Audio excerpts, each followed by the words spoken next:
자, TK, PK 맞붙었던 대선 주자들의 행선지 오늘은 조금 갈렸습니다.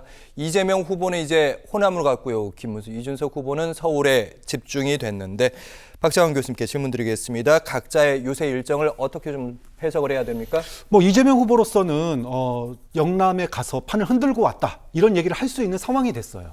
제가 지난 대선 때도 대선 얘기를 했지만 호남에서 압도적인 지지를 보여줬음에도 불구하고 영남에서 생각보다 지지율이 높지 않았다. 그게 대선 패배 이유다라고 생각하시는 호남 분들이 굉장히 많습니다. 자, 그런데 앞서 여론조사 봤지만 TK에서도 여론조사상 상당히 선전하고 있다는 게 나타났고 무엇보다도 무소속으로 있던 국민의힘 출신의 김상욱 의원이 이재명 후보 지지를 선언했고요. 또 홍준표 후보의 이 팬덤층이 지금 이재명 후보 지지를 선언하면서 지금 굉장히 판세 자체가 요동을 치고 있어요.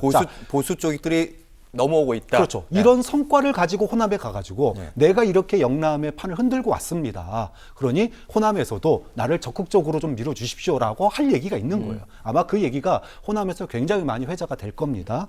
김문수 후보 같은 경우에는 지금 서울에서 중소기업 중앙협의회 이런 데하고 지금 토론회도 하고 그랬는데 지금 김문수 후보로서는 보수층 결집에 굉장히 중요한 기회였다. 왜냐하면 노란봉투법, 그다음에 중대재해처벌법 여기에 대해서 강력하게 반대 의사를 표명했어요. 근데 이거는 김문수 후보가 경제 그 정책을 내놓은 걸 보면 감세 정책 그리고 중소기업에 대한 소상공인에 대한 선별 지원이 굉장히 윗번호에 올라가 있습니다. 그만큼 이 중소상공인이나 중소기업 이걸 가지고 경제를 살리겠다 이런 마인드가 뚜렷하기 때문에 이 행보는 곧 이번 주 말에 있을 TV토론, 경제 TV토론하고 연결돼 있거든요.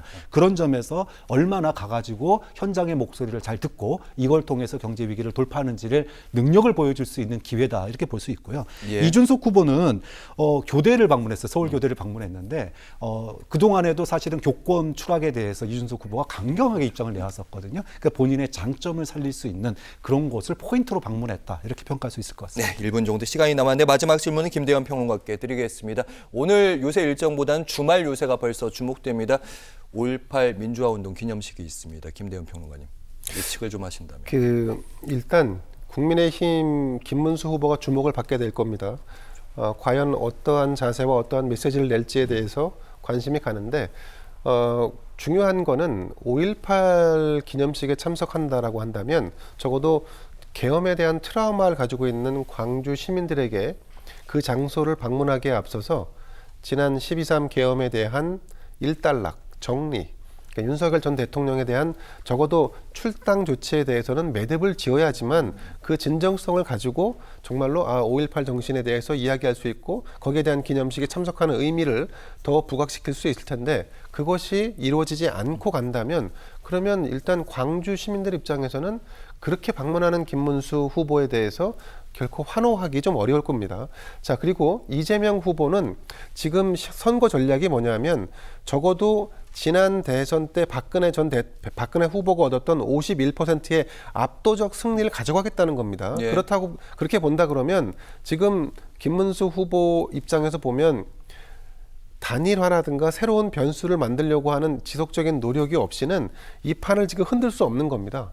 그래서 이번 광주 방문에 앞서서 좀 전에 말씀드린 것처럼 정리할 건 정리하고 여기 한 발 더 나가서 당내에 주류를 형성하고 있는 권성동, 권영세, 박덕흠, 성일종 그리고 박수영 등등 친윤 세력에 대해서도 신상필벌의 조치를 취하는 것 그것이 어찌 보면 이번 선거 반전을 꾀하는 그 시작점이 되지 않을까 하는 기대를 해봅니다. 알겠습니다. 오늘 있었던 정치 시사 현안 김문수 후보에게는 시간이 없다, 이틀 남았다 이런 말씀으로 들었습니다. 김대현 시사평론가 그리고 박창환 장한대 특임교수와 함께했습니다. 고맙습니다.